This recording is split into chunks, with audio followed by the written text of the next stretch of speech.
Vous écoutez Parler Cuisine, le podcast qui vous aide à mieux cuisiner, avec Marc et Guy. Merci de nous retrouver pour la 100e.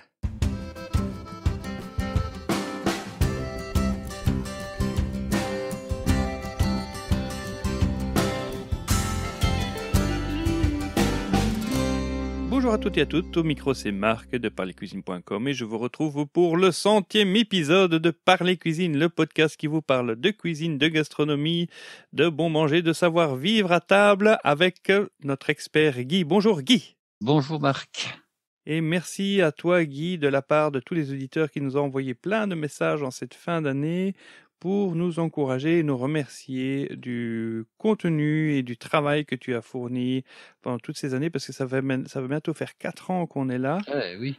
Voilà, à apporter dans vos petites oreilles les bons conseils de Guy, notre grand expert, professeur d'école hôtelière, maître émérite de la... Ancien. De la gastronomie belge et française, un grand admirateur de tout ce qui est bon en fait, hein. Vous me faites trop d'honneur. Ça s'est bien passé les fêtes de fin d'année ? Eh ben oui, ça s'est bien passé. Hein. On a expérimenté toutes sortes de choses dont on va vous faire profiter. Alors, quelque chose de particulier à relever depuis la dernière fois ? Eh bien que les réveillons, j'espère, se sont bien passés pour nos auditeurs et nous attendons toujours un petit retour pour voir s'ils ont expérimenté l'une ou l'autre des recettes que nous leur avons gentiment fournies. Et puis maintenant, on va recommencer une année. Hein, donc ici, après un réveillon, bien souvent, on essaie de manger un peu plus light ou un petit peu plus simplement. Donc aujourd'hui, ça va être une recette très très simple.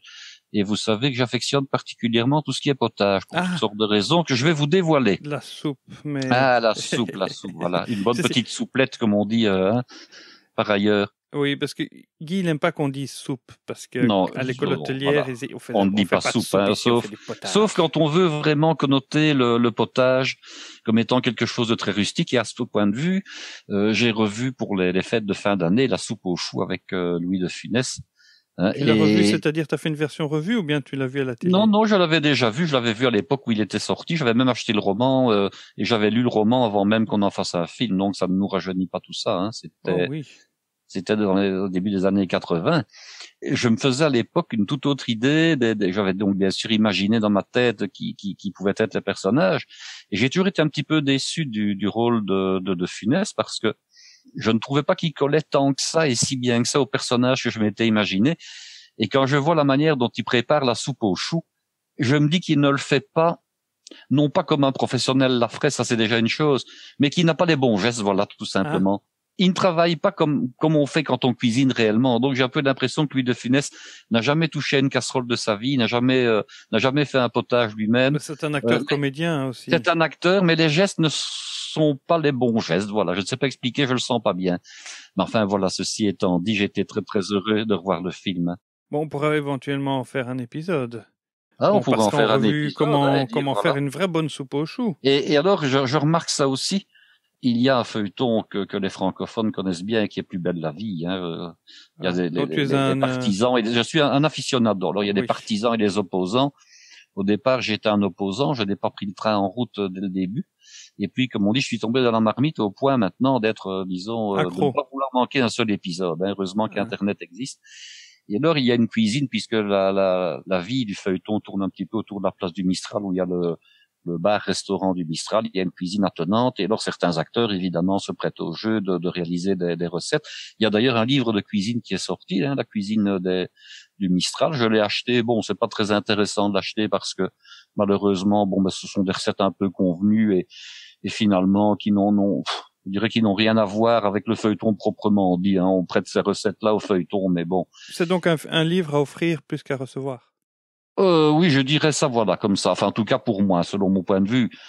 Et par contre, quand je vois les acteurs qui essayent de faire de la restauration, je me dis, bon sang de bonsoir, comment est-ce qu'ils ne s'attachent pas? Il paraît qu'ils ont un attaché, hein, qui leur explique comment faire et pour ne pas trop se tromper, on va dire ça comme ça.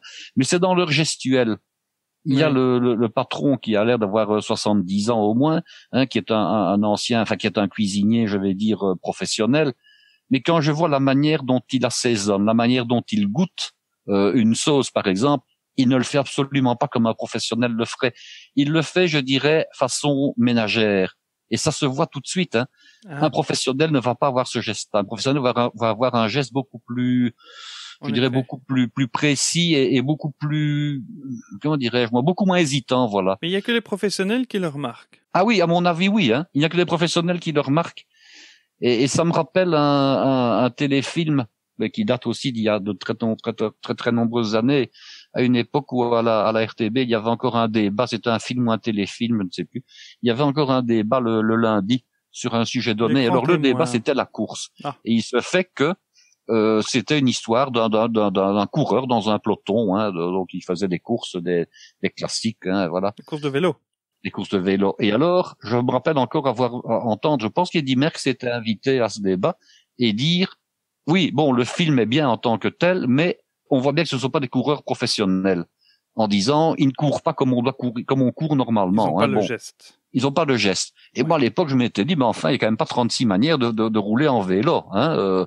Il est sur le vélo, il pédale, il avance, et puis voilà. Il n'y a pas 36 manières de courir une escalope, quand même. Voilà. Eh bien, exactement. Et maintenant, je suis confronté à faire ce genre de réflexion dans mon métier. Je me dis, je vois tout de suite que le bonhomme, c'est pas son métier, qui ne le fait pas comme un professionnel le ferait. Et on a l'œil tout de suite, hein. Et il y avait ça avec un autre film qui était très vu. C'est un film avec Yves Montand, où il est garçon dans un restaurant, et le film s'appelle d'ailleurs Garçon, je pense. Et de nouveau, je le voyais évoluer dans le restaurant et servir, et ça sentait l'artificiel. Il le faisait bien, hein, il le faisait bien. Mais le véritable professionnel ne le ferait pas de cette manière-là. C'est des petits détails qu'on ne sait pas vraiment expliquer. Il bouge comme un gars qui vient de commencer. Non, il était très alerte. Il était très véloce dans le restaurant. Il avait une manière de parler aux clients qui était très bonne. Et cependant, il y a quelque chose qui me laissait croire, qui me faisait croire évidemment que c'était artificiel.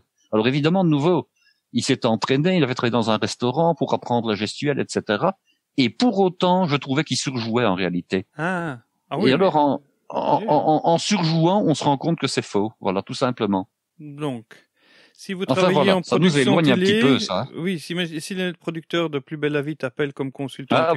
J'irai volontiers, hein, parce que c'est un feuilleton que j'adore. En plus, rencontrer les acteurs et les personnages, ça me ferait vraiment plaisir. Hein. Superstar. Oui. Ah oui. Oui, bon, en parlant de toute autre chose, moi, il y a quelque chose que je voulais, partager avec les auditeurs qui nous écoutent. C'est un compte Twitter que je trouve hyper passionnant. Ça s'appelle Menu Story. @menustory, MENUSTORY. Et tous les jours, il partage un menu du même jour, mais dans le passé. Et parfois, ça remonte à 19e siècle, où il te présente un menu du Napoléon III qui a reçu le tsar de Russie, par exemple. Et là, il partage... Je voulais en parler à Guy, parce que je trouvais que, dans nos discussions auparavant, Guy... il se lamente toujours de voir comment les appellations de les menus s'appauvrissent et qu'à l'époque, il y avait quand même beaucoup plus de recherche dans les intitulés et il y avait beaucoup moins de fautes déjà. Et c'est quelque chose que Guy, depuis que je le connais, il y avait moins de fautes, mais il y avait des tournures qui étaient parfois un peu fausses par rapport à ce qu'on fait aujourd'hui aussi. Hein. Oui, bon. Alors, ici, je suis tombé sur un menu de réveillon de 1955-1956 à la table du roi. Alors, rôtisserie la table du roi, et c'était à la Cité d'Antin à Paris, 9e. Et je voulais justement te lire un peu le menu pour voir si tu arrivais à reconnaître les plats. Oh là. Donc ça, j'ai trouvé ça sur Twitter. Alors, par exemple, le Noël à la cour du roi. Les torches s'allument, la broche rougeoie, préparons le souper de Messire le roi. Alors, en premier plat, tu as les vasques nacrées des côtes de France sur les coussins neigeux des comtes de Savoie. Alors, qu'est-ce que ça pourrait être? Pour moi, c'est un plateau de fruits de mer. Voilà, ce sont des huîtres. Parce que, bon, qu'est-ce qui était les neigeux? Les vasques nacrées sur les coussins neigeux des comtes de Savoie. Alors, le coussin neigeux, forcément, c'est de la glace pilée, évidemment. Voilà. Et alors, les vasques nacrées, ce sont des coquillages, puisque les coquillages sont nacrés à l'intérieur des huîtres, par exemple, pour ne prendre qu'un exemple tout simple. Je tiens à rappeler que je n'ai pas encore lu ça à Guy, hein. Il découvre en même temps que vous. Ah oui, là, c'est sincère. Nous ne sommes pas consultés préalablement, hein. Alors, ensuite, il y a les grandes duchesses des golfes bretons aux riches harmonies des comtesses normandes. Alors, les golfes bretons, moi je dirais que pour moi ce serait du homard ou la langouste. C'est des langoustes, en effet. Voilà. Donc du homard ou la langouste. Et alors, qu'est-ce que c'était avec la Normandie? Aux riches harmonies des comtesses normandes. Alors, ça peut être soit la coquille Saint-Jacques, soit des moules, soit des crevettes bouquet, soit de la sole. Là, ils ont juste mis, ce sont des langoustes. Ah, voilà. Ensuite, il y a le prince noir de la volière du duc de Berry aux délices de la marquise de la Châtaigneraie. Mon Dieu. Alors, le prince noir, moi j'aurais dit éventuellement. C'était pour une date, c'était pas un menu de réveillon. Oui, oui, c'est un menu de réveillon de Noël. Menu de réveillon. Alors bon, le prince noir, moi je verrais éventuellement un poulet noir comme ça, ou alors redis le nom complet parce que le prince noir de la volière du duc de Berry aux délices de la marquise donc de la Châtaigneraie. forcément c'est une volaille. Moi je verrais une volaille noire ou bien éventuellement du pintado parce que le pintado c'était du pintado. Voilà. Il est fort. Hein. Alors ensuite, il y a les suprêmes faveurs de Monseigneur le Régent, retour du Périgord et Quercy. Quand on parle du Périgord, on parle très souvent de foie gras et compagnie. Voilà, mais ça c'était une facile, oui, foie gras. Ensuite, il y a la jante damoiselle du potager du Petit Trianon sous l'onction des comtes de Provence. Est-ce que par hasard, parce que ça me paraît un peu inapproprié par rapport à la date, j'aurais pensé aux asperges, mais... Non. Redis-le. La jante damoiselle du potager du Petit Trianon sous l'onction des comtes de Provence. Alors, est-ce que c'est un potage, question, ou pas? Ah non, voilà. C'est un dessert? Juste avant. C'est un fromage? Juste avant. C'est une salade? Voilà, c'est du cœur de laitue. J'imagine que l'onction des comtes de Provence est de l'huile d'olive. Sans doute, oui. Voilà. Avec un vinaigre de vin, mais c'est sans doute de l'huile d'olive, effectivement. Ensuite, on a les pâtes fines et crémeux fromages sur le plateau du Palais Royal. Donc ça, c'est les fromages. C'est les fromages. Alors, le dessert, j'espère que tu vas pouvoir le deviner, c'est le caprice des favorites grisées des caresses du pape. Du page, pardon. Le caprice des favorites grisées des caresses du page. Caprice des favorites. Non, là, j'ai vraiment pas d'idée, par contre. Hein. C'est une bombe glacée. Oui, bah oui. Mais enfin, disons que ce sont vraiment des tournures de phrases alambiquées. Alors ça, c'est tout sauf des appellations, en réalité. Hein. Bien sûr. C'est pour le spectacle aussi. Hein. Oui, tout à fait. J'ai comme ça des menus familiaux qui datent de mariage, de tentes, etc. Donc ce sont des menus qui datent de la fin des années 50. Et alors, quand on parle du délice de Chanteclair ou du réveil matin, du château, etc. On parle du coq sur le fumier qui réveille tout le monde à 4 heures du matin à l'été. Hein, on va parler, que dire moi, des astuces de cette dame, etc. On parle des langues de bœuf. Hein. Bon, ici évidemment, je ne compare pas une femme à un bœuf, évidemment, mais enfin, on va plutôt parler de la personne qui aime bien parler et cancaner. Donc, c'est la langue. On va parler du prince rose des mers pour parler du saumon, hein, une époque où le saumon est encore un poisson qui était cher, ce qui n'est plus je regarde ici sur le menu de la Saint-Sylvestre. Bon, je vais pas tout le refaire parce que c'est à peu près les mêmes plats. Mais il y a un plat qu'ils ont appelé les doux mamelons de la reine de la basse-cour, sertis des beaux fruits d'Auvergne. Là, on a, à mon avis, un suprême de volaille. Voilà, c'est du blanc de poulet, quoi. Voilà, c'est ça, hein. Tout simplement.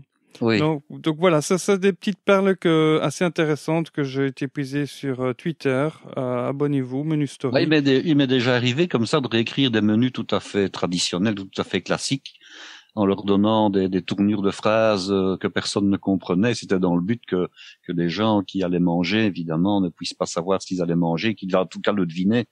Donc c'est un jeu assez intéressant. Hein. Mais là, il faut reconnaître que le menu que tu viens de dire, il est quand même pas mal fait. Il faut vraiment s'y connaître, hein, parce que pour aller retrouver le pintado derrière je ne sais plus quoi, le machin noir, là. Voilà. Donc voilà, donc abonnez-vous. Moi, j'aime beaucoup parce que tous les jours je lis, je suis et c'est super intéressant. C'est une petite dose de passé. Et comme il paraît que nous sommes le podcast des recettes poussiéreuses, peut-être, mais au moins à l'époque on mangeait bien, n'est-ce pas, Guy? Tout à fait. Alors, après ces réveillons, tu nous avais promis de parler dans un podcast précédent, tu avais promis de parler d'une fondue, mais avant ça, tu dis, les gens doivent se sentir un petit peu... oui, un petit peu ballonnés. Hein. Ballonnés après tous ces excès alimentaires. Donc, tu vas nous proposer quelque chose minceur ou bien plutôt quelque chose de léger? Pas spécialement minceur, mais nous dirons plutôt quelque chose d'un petit peu diététique. Et puis finalement, on a parfois mis les petits plats dans les grands moments du réveillon et des fêtes de fin d'année. Donc les gens en ont marre de faire la vaisselle. On a envie de faire un peu plus simple, on a envie de faire, je dirais, le repas tout en un quelquefois. Et j'apprécie particulièrement les potages potage à ce niveau-là, parce que le potage, on peut le prendre soit en entrée, et donc vraiment en tant que composant d'un menu plus complexe, mais on peut également le prendre en tant que plat unique. Et je dois reconnaître que j'aime beaucoup ça, pour le fait que je le cuisine généralement pour moi également, parce que j'aime bien faire ce genre de choses. Alors il y a deux manières de manger un potage finalement. On peut d'abord, quand on a ça dans son assiette ou dans son bol ou dans son mug, on peut prendre d'abord à la cuillère le liquide, hein, et puis alors on laisse la garniture, je vais dire, décanter dans le fond, et puis après on mange la garniture seule.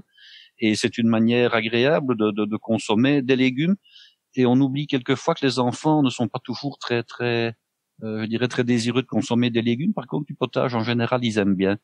Oui, la soupe. C'est une manière de faire passer comme ça la consommation de légumes à des enfants. Et alors, autre avantage, le potage, ça vous amène du liquide. Bon, on doit boire, on doit s'hydrater. Ça vous amène des fibres, ça vous amène des vitamines, ça vous amène des sels minéraux. Le potage, encore une autre grande vertu, c'est qu'il cale assez facilement, tout en amenant pas toujours beaucoup de calories, parce que on peut faire un potage aussi riche ou aussi léger qu'on veut.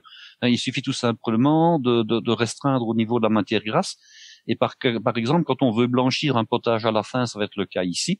On peut ajouter de la crème fraîche, évidemment, c'est meilleur, hein, on s'en doute. Mais on peut aussi ajouter tout simplement du lait. Donc, il y a moyen de chipoter un petit peu sur les points qu'on peut changer au niveau du potage, et on peut l'alléger sans vraiment de difficulté. Et alors, aujourd'hui, je vais vous proposer un velouté de carottes et céleri, avec une petite garniture de légumes dedans, bien entendu. Alors, les carottes, c'est un gros avantage, hein, c'est que c'est un aliment qui, généralement, qui contient beaucoup de vitamine A d'une part. C'est un aliment d'hiver, parce que les carottes, même si on en trouve évidemment l'été, c'est un légume d'hiver, étant donné qu'on les met en réserve dans du sable. Parce qu'on sait facilement.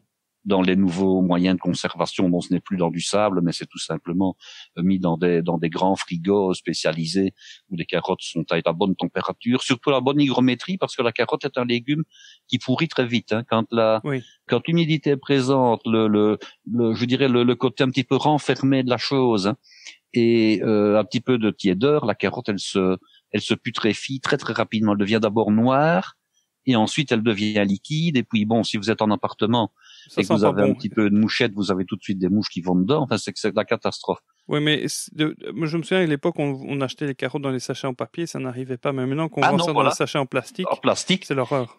Et alors le pis, hein, parce que maintenant évidemment nous avons, comment dirais-je, les nouveaux principes qui sont défendables, hein, qui veulent qu'on ne produise plus de choses qui doivent être brûlées, donc à base de plastique, etc. Donc attention au carbone, et enfin tout ce qu'on veut, au compostage.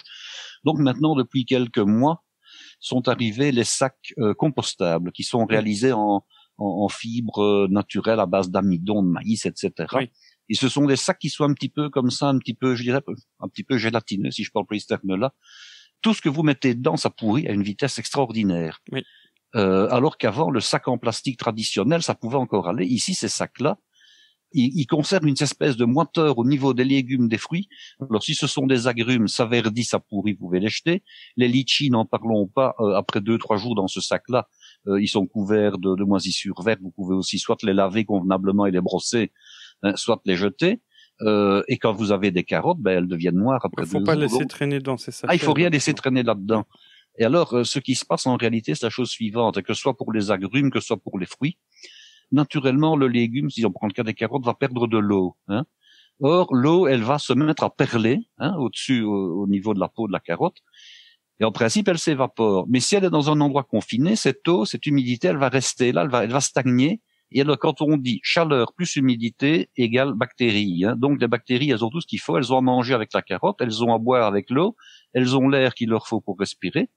Et tout de suite, elles vous putréfient votre produit. Et les moisissures, c'est la même chose. Donc voilà. Alors par contre, les carottes, elles ont un gros avantage au niveau de la santé, c'est que ça amène de la vitamine A, ça c'est une chose. C'est un très bon produit pour le foie en principe, la carotte. Mais la carotte aussi est un excellent antiseptique pour les voies digestives. C'est bien possible. Parce que j'ai eu ça dans un remède. Mon père m'avait offert, quand on a eu notre premier enfant, un livre de remèdes de grand-mère. Et par exemple, un remède contre la diarrhée, c'est de faire la bouillie de carotte. Ça c'est exact. Alors par contre, la carotte, quand elle est cuite en plus sous forme de potage, maintenant on s'en rend un petit peu compte, c'est qu'elle a un index glycémique un peu élevé. Donc, je dirais qu'il ne faut pas en abuser si on a des problèmes, je dirais, de type diabétique. Mais enfin, bon, cela dit, je vais l'associer qu'à un autre légume qui est le céleri. Alors, le céleri, c'est pas n'importe lequel. Ce n'est pas du céleri en boule. Hein. Le céleri rave qu'on trouve l'hiver, c'est le traditionnel céleri blanc en branche. Alors, je tiens à rappeler que dans les céleri feuilles, il y a deux grandes variétés. Il y a le vert, qui est un petit peu âcre comme ça. C'est celui qu'on va utiliser éventuellement pour faire les moules marinières ou les moules nature. Et là, il y a le céleri blanc en branche qui, lui, est parfois même vendu étêté. Donc, on a supprimé, surtout l'hiver, en fait, on a supprimé le tiers supérieur du céleri où il y a les branches les plus feuillues. Pourquoi? Parce que c'est par là que le céleri périt.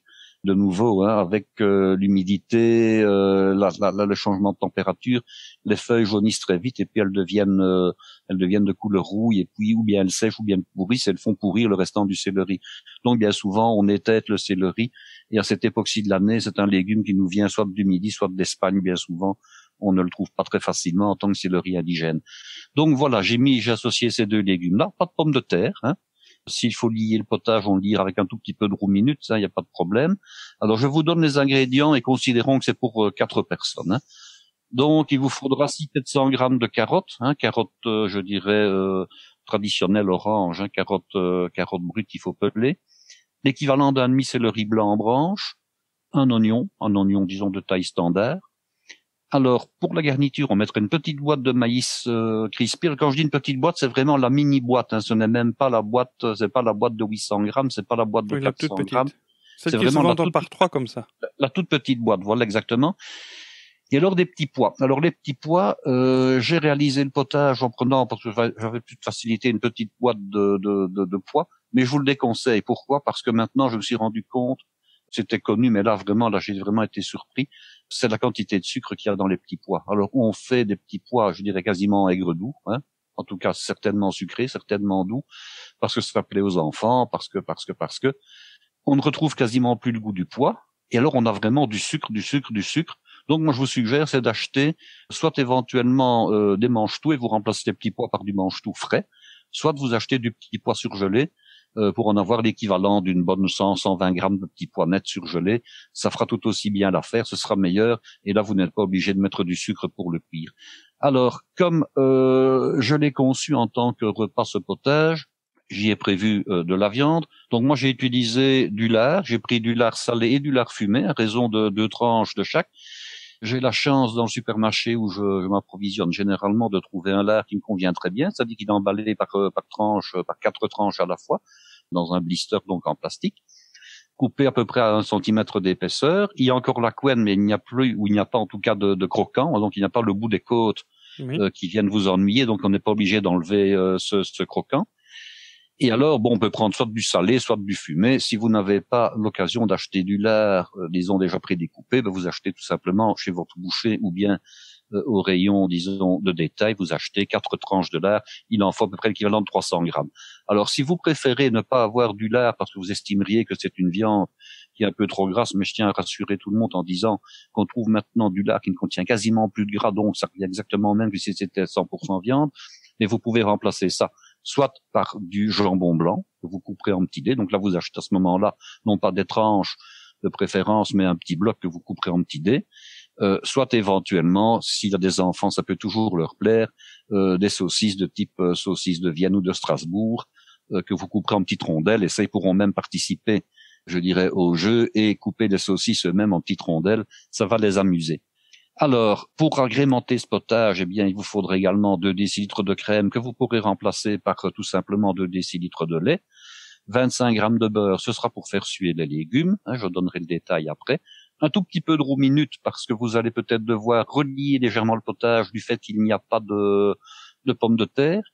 Et alors, au niveau de la garniture, je dirais florale, si je peux employer le terme, un petit peu de persil, un peu de cerfeuil, soit un peu de jeunes oignons, soit un peu de ciboulette, l'équivalent, je dirais, d'une demi ou d'un tiers de botte, sera largement suffisant. Et vous aurez là un repas complet qui sera en plus agréable. Alors, le traitement n'est pas compliqué, hein, bien entendu. On nettoie ses légumes, on émince les carottes. Alors, ça va peut-être faire bondir certains de nos auditeurs, mais j'ai travaillé pendant plusieurs années dans un restaurant qui était tenu par un maître cuisinier officiel, je vais dire ça comme ça.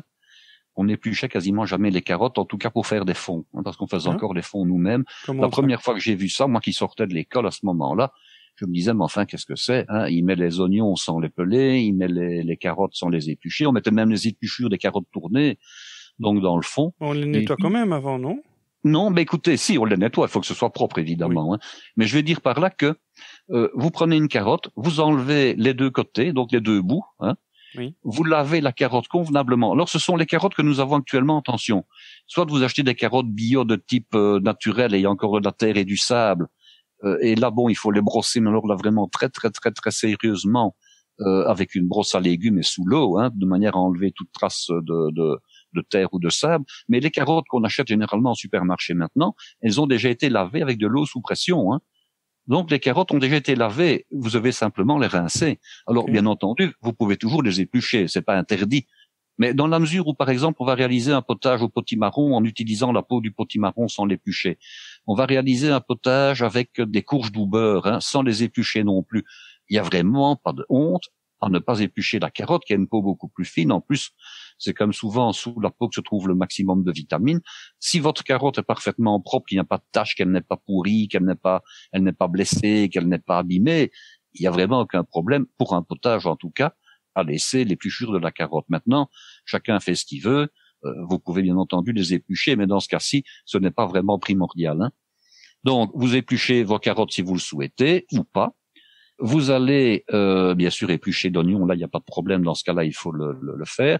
Vous lavez vos légumes pour qu'ils soient bien sûr qu'ils soient propres. Vous allez faire fondre votre matière grasse, donc le beurre ici en l'occurrence, dans votre casserole ou dans votre marmite. Vous allez ajouter les légumes émincés. Alors pour la garniture, je vous suggère c'est de garder l'équivalent d'une carotte à part que vous mettrez en garniture. Alors la garniture, j'en parlerai après.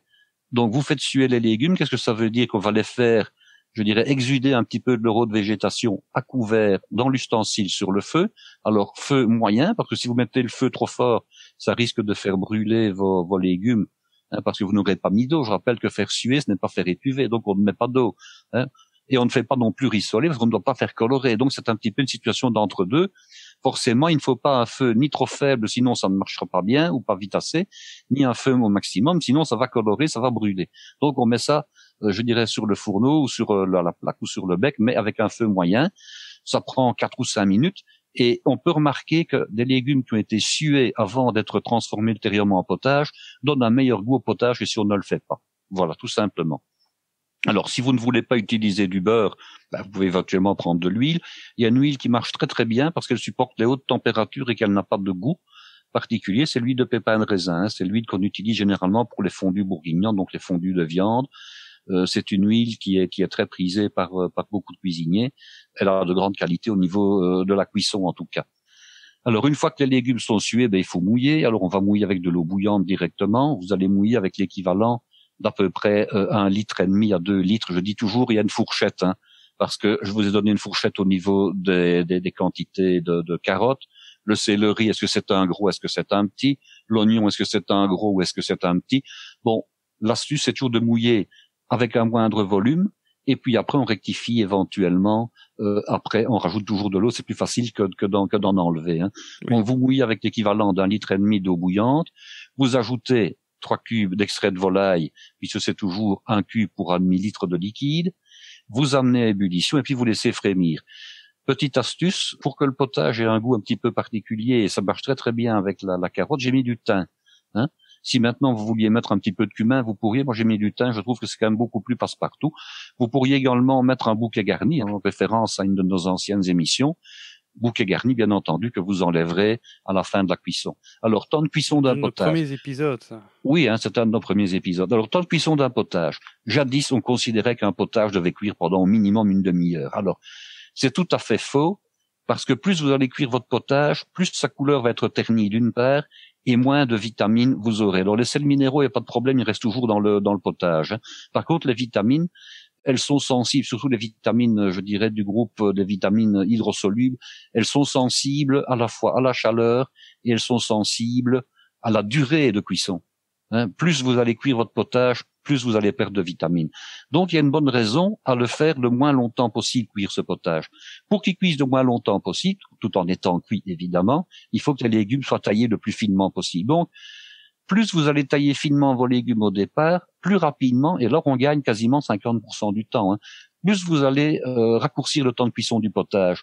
Donc meilleur votre potage sera. Il sera plus beau au niveau de la couleur et il sera meilleur, il aura un goût beaucoup plus frais au niveau de son goût et de sa saveur. Donc émincez vos légumes le plus finement possible, ça vous permet de raccourcir le temps de cuisson à peu près à entre 12 et 15 minutes. Vous prélevez des légumes, avec un petit couteau vous testez pour voir s'ils sont cuits, et puis vous pourrez mixer en ayant bien entendu enlevé le bouquet garni si vous en avez mis un de toute façon. Alors, en ce qui concerne la garniture maintenant, je vous ai parlé des petits pois, je vous ai parlé du maïs, je vous ai parlé du lard. Alors, le lard salé ou le lard fumé, vous allez le découper en tout petits dés. Alors, il y a une technique pour ça. Vous coupez votre tranche d'abord en deux, je dirais dans le sens transversal, comme ça c'est plus facile. Et alors, avec un couteau extrêmement effilé, extrêmement bien aiguisé, vous coupez 4 bandes sur la longueur. Alors, vous coupez, je dirais, la couenne en étant le plus près possible de la couenne. Moi, je vous conseille de garder la couenne parce qu'elle va vraiment être rissolée, elle sera tout à fait consommable. Et puis, vous découpez le restant de la tranche en 3 de nouveau dans la longueur et puis transversalement. Et vous allez avoir de tout petits dés qui vont faire moins d'1 centimètre de côté. En tout cas, l'épaisseur, elle va rester, mais par contre, pour les autres dimensions, ça sera plus petit. Et alors, ces petits dés-là, vous allez les faire rissoler dans une sauteuse, dans un tout petit filet d'huile. Bien sûr, vous n'allez pas saler, vous n'allez pas assaisonner parce que c'est déjà salé, le lard est déjà salé. Vous allez les faire revenir dans une sauteuse. Alors, qu'est-ce qui risque de se passer? Le lard va sans doute rejeter de l'eau, de l'humidité, et vous empêcher de le faire rissoler dès le début. Donc, il y a un petit truc. Vous prenez une écumoire ou vous prenez une passoire et quand vous voyez que le lard a commencé à rejeter de l'eau, vous allez avoir à peu près 5-6 millimètres d'eau dans votre sauteuse, vous égouttez votre lard au-dessus du potage dans un passe-bouillon, de sorte que le bon goût de ce lard qui est en train de rissoler, vous ne le jetez pas, vous ne le faites pas évaporer, vous allez tout simplement le faire passer dans le potage et vous allez avoir un potage qui va bonifier, qui va avoir un goût de lardon, je dirais, avant même que vous ayez mis le moindre lardon. C'est l'eau du lard qu'on rajoute au bouillon. C'est l'eau du lard que vous rajoutez, voilà. Alors, vous remettez les lardons dans la sauteuse et vous continuez en mélangeant quand même très très souvent. Vous continuez à mélanger pour avoir une bonne uniformité dans la coloration de vos lardons, jusqu'à ce qu'ils soient dorés. Alors, ne les faites pas brunir, parce que le danger consiste à ce moment-là à avoir des lardons qui seraient tout secs, qui seraient desséchés, c'est pas le but. Ils doivent être dorés, ils doivent être légèrement colorés, mais ils ne doivent certainement pas être bruns, sinon ils sont tout secs. Oui. Alors, si vous avez opté pour des petits pois surgelés ou des mange-tout, c'est pas compliqué. Les mange-tout, vous enlevez les 2 petites pointes qu'il y a sur les côtés, à la fois le pédoncule et alors la petite pointe qui est à l'autre côté. Donc vous enlevez les extrémités. Vous les émincez en petits losanges, donc vous les émincez tout simplement en oblique. Vous faites bouillir un tout petit peu d'eau salée, vraiment très peu, il vous en faut l'équivalent d'1,5 décilitre, 2 décilitres maximum, et vous les blanchissez. Alors ça va très très très très vite. J'aimerais même vous dire qu'on pourrait même les cuire dans le potage une fois qu'il est terminé, mais je préfère vous dire donc tout simplement, cuisez-les à part, vous aurez un plus beau résultat au niveau de la couleur, et puis vous allez surtout maîtriser la cuisson. Alors des mange-tout, ça se cuit extrêmement vite. Il faut, je dirais, 2-3 minutes maximum pour que les mange-tout soient cuits. Si vous prenez par contre des petits pois, il vous faudra un petit peu plus longtemps. Vous devez considérer qu'il vous faut à peu près une dizaine de minutes pour cuire les petits pois selon leur taille. Alors, votre potage, maintenant, vous allez le rectifier. Donc, vous ajoutez soit la crème, dans un premier temps, et vous allez ramener à ébullition. Alors, vous allez juger de la consistance. Soit vous aimez un potage qui est très clair, à ce moment-là, vous le laisserez tel qu'il est. Soit vous allez aimer un potage qui est un petit peu plus lié, un petit peu plus velouté. Vous utilisez tout simplement 2 cuillerées à potage de roux minute. Vous l'ajoutez instantanément, vous ramenez à ébullition. Vous allez avoir un potage qui sera, disons, velouté comme vous le souhaitez. Vous ajoutez ensuite votre garniture. Donc, vous ajoutez à ce moment-là vos petits pois. Vous ajoutez votre maïs. Et alors, je reviens à la carotte de tout à l'heure. La garniture pour un potage, souvent, c'est ce qu'on appelle une paysanne. Alors, qu'est-ce que c'est une paysanne? Ce ne sont pas des dés, ce ne sont pas des cubes, ce ne sont pas des rondelles. Ce sont tout simplement, dans le cas d'une carotte qui a été fendue en 4 dans la longueur et qui a ensuite été émincée. Alors, vous pouvez la faire cuire soit je dirais dans l'eau des mange-tout, dans l'eau des petits pois, ou voire même en même temps que les petits pois, il n'y a pas de problème. Vous égouttez et vous mettez dans votre potage avec le maïs. Alors, pour finir, eh bien, quand vous le servez, donc tout s'y trouve, les lardons, les petits pois, les carottes, le maïs, vous parsemez avec un petit peu de ciboulette, avec un petit peu de cerfeuil, avec un petit peu de persil concassé, avec éventuellement des jeunes oignons que vous avez taillés en tout fin bracelet, et vous avez là un souper extraordinaire. Les enfants vont adorer. Et j'imagine qu'on peut mettre des croûtons là-dedans? Ah, il n'y a pas de problème. Vous pouvez mettre des croûtons. Alors, je rappelle comment je prépare mes croûtons. J'achète du pain de mie déjà écrouté, comme ça enfin, quoi que les croûtes peuvent rester, sauf quand c'est du pain de mie, je dirais entre guillemets industriel, coupé en petits dés, puis passé en friture, puisque la friture que j'utilise, c'est du beurre clarifié, avec éventuellement un peu d'huile végétale. Donc, on a de super beaux croûtons qui sont faits en 30 secondes à une minute, qui sont dorés à souhait, qui sont vraiment réguliers. Je déconseille vraiment les croûtons faits à la poêle par rapport à la friture, quand c'est une friture qui est propre. Il ne faut pas faire ça qu'une friture qui est trop vieille. Mais alors, on a des croûtons superbes, évidemment. Pourquoi ça, tu déconseilles de faire à la poêle? Ben parce que quand on fait à la poêle, généralement, on a des croûtons qui sont colorés de manière non uniforme. On a souvent un côté qui est très brun, qui est parfois même trop brun, parce que bien souvent on ne mélange pas quand on veut les colorer. Et surtout, le problème, c'est qu'on met trop peu de matière grasse. Ah. Alors ça doit être gras, les croûtons, mais ceux qui veulent manger pas gras, justement. Ah mais oui, mais alors pour manger pas gras, le mieux pour moi, c'est de les faire en friture. Et alors de les égoutter et de les essuyer, si je peux employer le terme, sur du papier absorbant, qui va vraiment absorber le trop de graisse. Mais il est impossible de vouloir faire des croûtons qui soient bons. Ah oui. En les faisant sans matière grasse. Ça, c'est presque impossible. Alors l'autre avantage de faire des croûtons soi-même, c'est qu'on évite les fameuses huiles de palme. Parce que si vous achetez des croûtons du commerce et que vous regardez un petit peu les étiquettes, vous verrez qu'ils sont toujours frits avec de l'huile de palme. De l'huile de palme qui est quand même pas très bonne pour la santé. Tandis que si vous choisissez vous-même votre matière grasse de la friture, ben vous pouvez ne pas mettre d'huile de palme, évidemment. Vous pouvez mettre des huiles végétales, des huiles qui sont bonnes pour le cœur, et même du beurre clarifié qui est moins nocif que l'huile de palme, évidemment. Mais ou alors, mes enfants aiment beaucoup manger la soupe ou le potage avec du pain. Ça, c'est vraiment un plaisir qui remonte parfois à l'enfance. Et je crois qu'on a tous cette expérience de voir manger chez des grands-parents du potage avec une tranche de pain. Mais alors pas n'importe quel pain. Il faut pas acheter un pain du commerce. Enfin, quand je dis du commerce, un pain, disons du commerce industriel. Il faut acheter un bon pain, soit de la baguette, je dirais mi-grise, soit du pain d'épeautre, soit un beau pain de campagne, un pain rustique, avec un beurre de qualité, éventuellement un beurre de demi-sel où on sent encore un petit peu les cristaux de sel à l'intérieur, un beurre de type beurre breton par exemple, ou un bon beurre déchiré, mais vraiment un bon beurre qui a du goût. Et là, évidemment, on fait un petit peu, je dirais, péché par rapport à la diététique. On met du beurre sur le pain, on trempe les tartines dans le potage au rulant, et puis voilà, c'est un régal, évidemment. Oui, le beurre déchiré, c'est un beurre qui déchire. Oui, c'est surtout un beurre qui a une grande qualité gustative, parce que c'est un beurre qui vient des Charentes, et c'est un endroit où, paraît-il, on ne rentre pas les vaches en hiver. Donc les vaches sont toujours sur pré, il y a un microclimat dans les Charentes.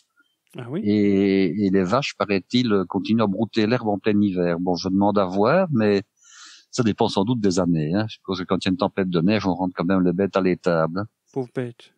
Enfin. Petite remarque, parce que bon, c'est en réfléchissant parfois qu'on se rend compte. Le potage ne doit pas être trop salé. Pourquoi? Parce que comme vous allez rajouter du lard qui lui-même est salé, ou que vous allez rajouter éventuellement du jambon en petit dés qui lui-même est salé, vous risqueriez d'avoir un potage qui soit sursalé à la fin. Donc, il faut toujours le goûter après avoir ajouté les lardons et avoir bien mélangé, être ramené une première fois à ébullition. Et là, on fait l'assaisonnement. Et ne pas le faire une fois qu'on l'a passé avant de mettre la garniture. Sinon, on risque d'avoir une mauvaise surprise. Ah oui. Ah oui. Ok. Voilà, ce sera tout pour aujourd'hui? Eh ben, écoute, en tout cas, pour la recette, c'est terminé, effectivement. Oui, pour la recette. Pourquoi? Tu avais autre chose à nous dire? Non, mais au cas où on aurait pu parler d'autre chose, mais voilà, il n'y a pas de problème, c'est terminé. Si, tu m'avais dit avant d'enregistrer que tu voulais recommander un livre. Ah, ben je suis allé chercher un des livres que j'avais commandé et je dois reconnaître que je l'ai simplement feuilleté en diagonale. Hein. C'est un livre qui Mais il a t'a été beaucoup plu écrit. déjà. Il m'a déjà plus rien qu'à le regarder. Les photos sont superbes et puis le format est très très beau. C'est un livre d'Alain Ducasse sur la cuisine, je dirais, de Versailles à l'époque du roi Louis XIV et par après bien entendu. Et en fait, il a repris toute une série de recettes, en tout cas d'intitulés authentiques de l'époque, hein, donc aussi des menus et il a regardé un petit peu ce qui se pratiquait, hein, le grand couvert du roi, etc. Et alors il est très bien fait parce qu'il est fait en fonction des saisons. Donc il y a 4 saisons. Et alors pour chacune des saisons, il reprend des recettes telles qu'elles étaient, je dirais, pratiquées à l'époque, mais en les revoyant avec la mode moderne et surtout le talent incontesté d'Alain Ducasse qui est pour moi un des meilleurs cuisiniers du monde actuellement. Hein. Et tu as le titre là? Ah non, je ne l'ai pas parce que je ne suis pas à côté. Mais c'est pas trop difficile à trouver. Hein. Je crois que c'est la cuisine Alain Ducasse, la cuisine de Versailles ou quelque chose comme ça. Ouais, alors, tu veux parler d'un livre, tu ne sais pas. La cuisine du roi à Versailles, Alain Ducasse à Voilà. Versailles. C'est un livre qui date du 2 novembre 2017, donc il y a tout juste un an. Ah oui, je vois que c'est un livre qui n'est pas donné à 49 €. Ah ben bien sûr, il n'est pas donné. C'est déjà un bon investissement. Exactement, cet esprit-là que je l'ai payé il y a 2 jours, donc... Waouh. Alors, je vois qu'il est disponible en format Kindle à 19,99 €. Je vais mettre un lien dans les... J'ai acheté le grand format, j'ai acheté le tout grand. Oui, le bon format papier. Ah oui, d'ailleurs, justement, pour Noël, ma femme m'a acheté un support pliable pour poser les livres de cuisine dans la cuisine, pour qu'il soit... C'est une espèce de pupitre pour poser le livre de cuisine. C'est une bonne idée et c'est une mauvaise idée. Pourquoi ça? Je vais vous dire pourquoi. Alors c'est la bonne idée évidemment parce qu'on le pose et qu'on arrive à le lire. Et surtout ça garde la bonne page. Ouais, mais il faut être très prudent, c'est qu'on évite des éclaboussures. Et alors quand on a des doigts un petit peu gras, hein, même quand on ne s'en rend pas compte et qu'on tourne la page du livre, on évite les traces de doigts qui viennent graisser les pages. Les recettes sont tous sur la même page. Il faut pas tourner les pages dans un bon livre de recettes. Oui, mais enfin bon, ne serait-ce que parfois le manipuler. Peu importe, disons que les éclaboussures, ça vient même quand on ne tourne pas les pages. J'ai un très mauvais souvenir comme ça. J'avais acheté des livres qui coûtaient l'équivalent de 125, 130 € pièce, donc c'est dit que c'était quand même pas mal.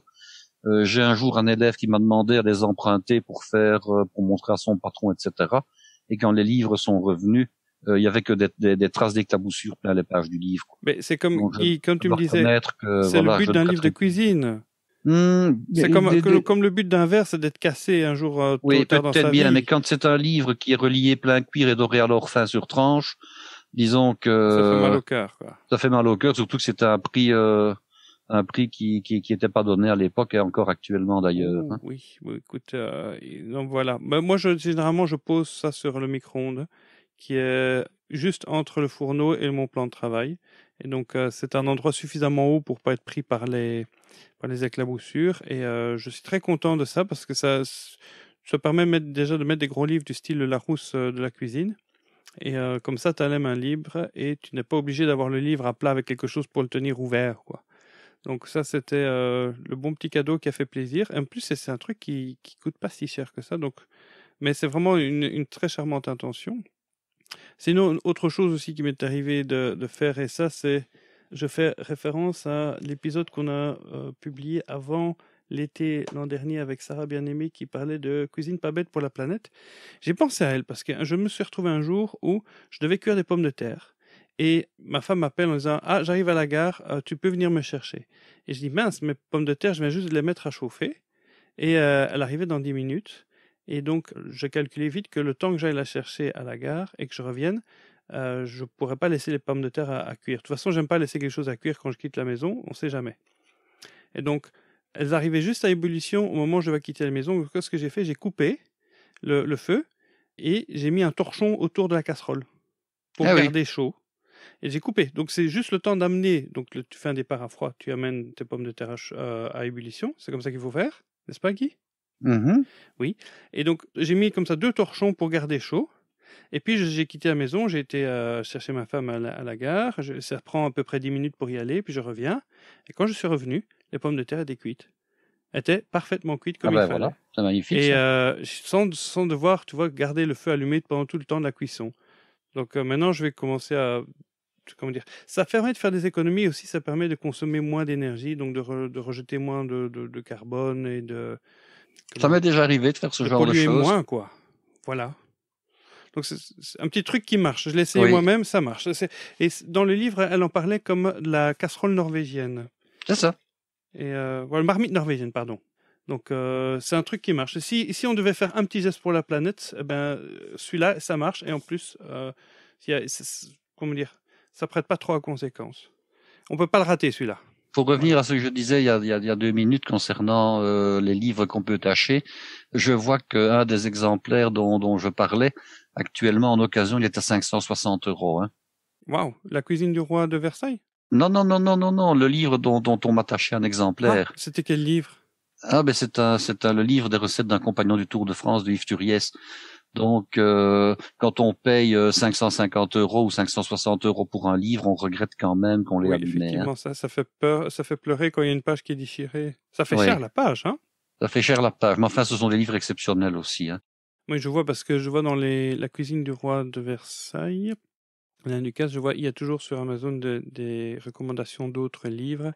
Je vois par exemple il y a Michel Roth, un livre à 62 €. Maintenant, il existe en moins cher aussi. Hein. Je vois qu'il existe pour 145 € aussi en occasion. Ça dépend un petit peu du numéro, en fait. Mais je sais que tu aimes bien Alain Ducasse parce qu'il a toujours des bonnes recettes qui sont toujours justes. Oui, elles sont bien ficelées, elles sont nickel, elles sont réfléchies, elles sont étudiées, elles sont vraiment peaufinées. Et c'est encore un sujet que j'ai parce que vous avez été nombreux, comme à chaque année, à mettre des livres de recettes sous le sapin, des livres de cuisine.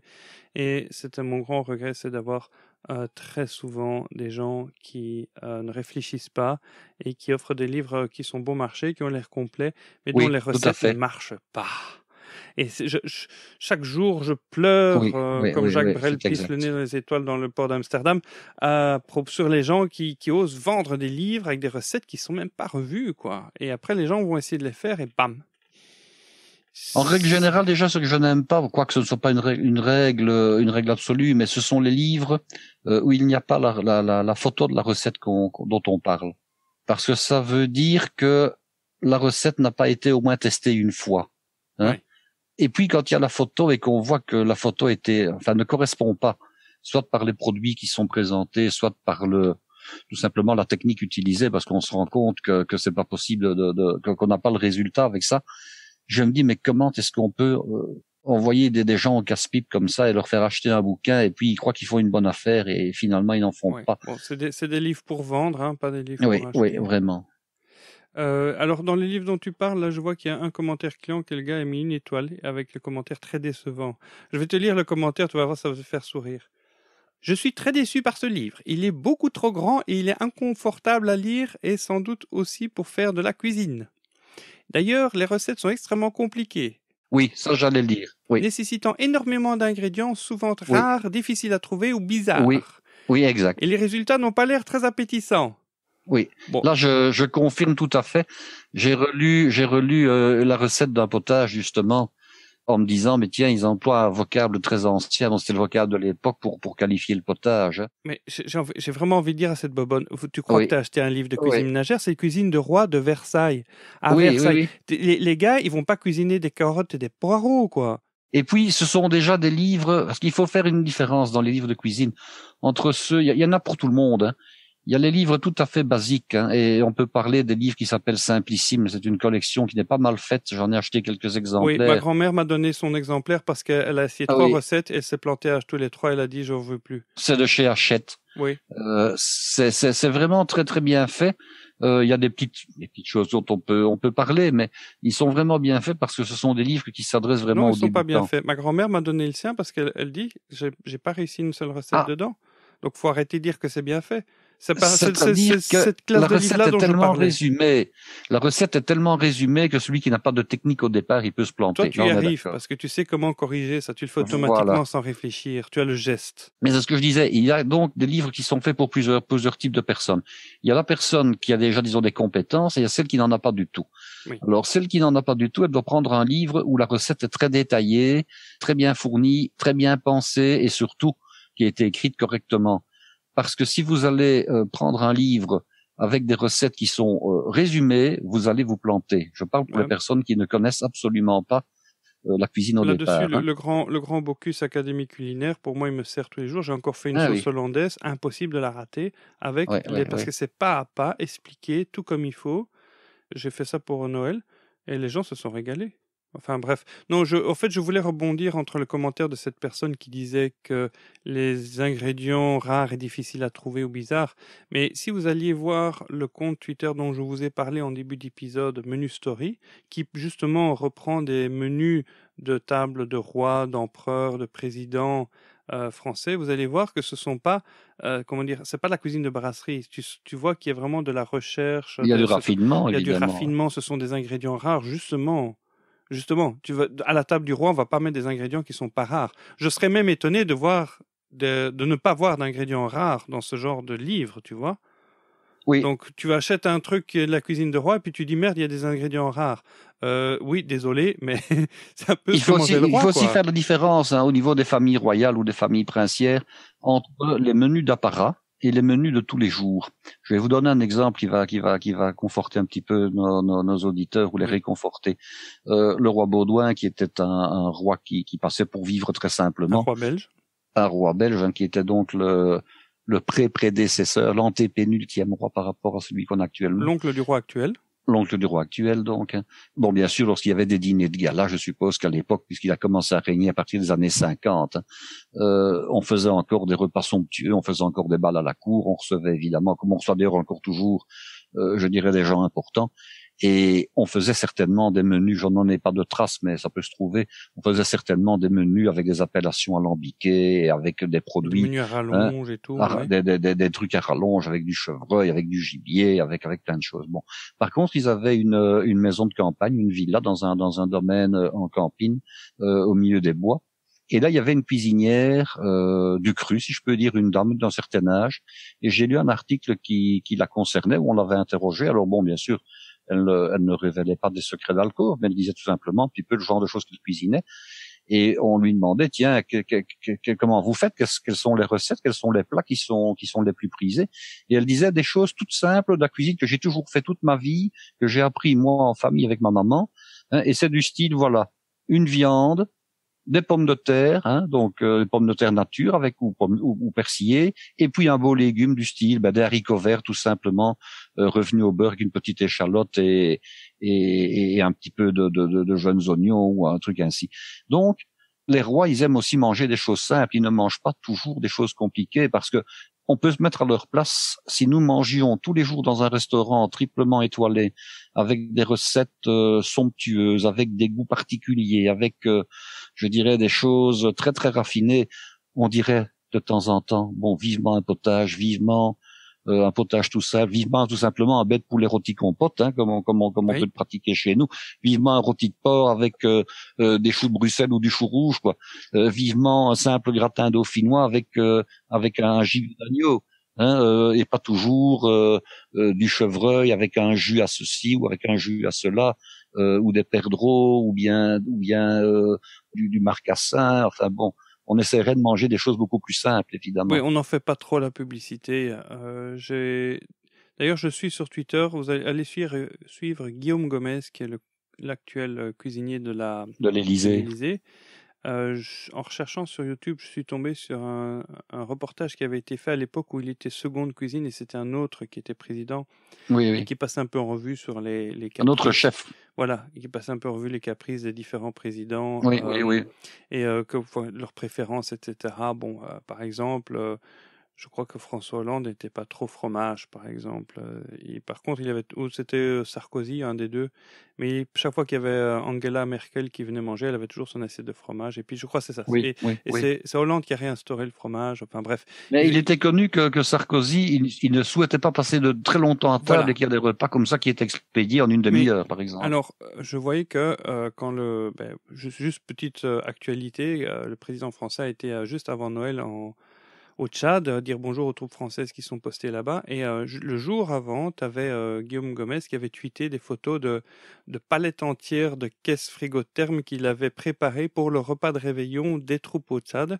Et donc, parce que c'est lui qui cuisine pour le président, non, même quand le président est en déplacement. Donc, comme il était en déplacement officiel auprès d'autres troupes françaises, il avait fait quasiment pour tout un régiment. Il y avait comme ça plusieurs palettes de menus de réveillon et qu'il avait lui-même annoncé comme c'était la cuisine qu'il avait fait pour emmener et pour faire le repas avec les militaires là-bas au Tchad. Et c'était assez paradoxal parce que quand il est revenu, en pleine crise des Gilets jaunes en France, où pareil que c'est en train de barder, il a été mangé aux courtes pailles, qui est, je pense, tu peux pas faire un peu plus populaire que restaurant, pour essayer de montrer. Moi, ça me fait penser un peu au roi Louis XVI qui avait porté le bonnet des révolutionnaires, là, comment ça s'appelait encore ? Le bonnet phrygien. Voilà. Qui s'était dit, oui, je vous ai compris, je suis parmi vous. Bon, bref. J'espère que ça va un peu se calmer en France, en tout cas. Non, voilà, c'était juste pour faire référence. Pour suivre un petit peu ce que les présidents mangent, je regarde sur Twitter, je garde un œil là-dessus et je vois de temps en temps, il y a quelques petites choses qui filtrent. Mais c'est vrai, les têtes couronnées et nos dirigeants ne mangent pas tous les jours que des ingrédients rares et bizarres. Voilà, ce sera tout pour aujourd'hui, Guy ? Ce sera tout pour aujourd'hui. Donc, avant de vous quitter, je vous souhaite quand même de meilleurs vœux pour l'année nouvelle, une bonne année gastronomique pour vous, plein de bons repas, cuisinés par vous-même ou cuisinés chez des amis. N'oubliez pas que la table, c'est surtout l'endroit où on parle de bonnes choses, où on fait la paix. Et on s'est réunis tous autour en partageant beaucoup d'amour surtout et beaucoup de bons plaisirs, de bons petits plats. À ce sujet, d'ailleurs, je remercie tous ceux qui ont manifesté leur affection à notre podcast en s'abonnant à notre page Tipeee et à notre page Patreon. Merci à vous tous. Il y a Yann, justement, qui nous a envoyé une belle carte de vœux directement chez nous parce qu'elle a reçu ses cuillères et puis elle nous a répondu. Elle est vraiment très contente et ça fait plaisir d'avoir des gens comme ça qui manifestent leur reconnaissance et ça nous donne le courage de continuer. Donc j'espère qu'on va pouvoir continuer à abreuver vos oreilles de notre doux podcast. Et je vous dis à la semaine prochaine. Au revoir. Au revoir.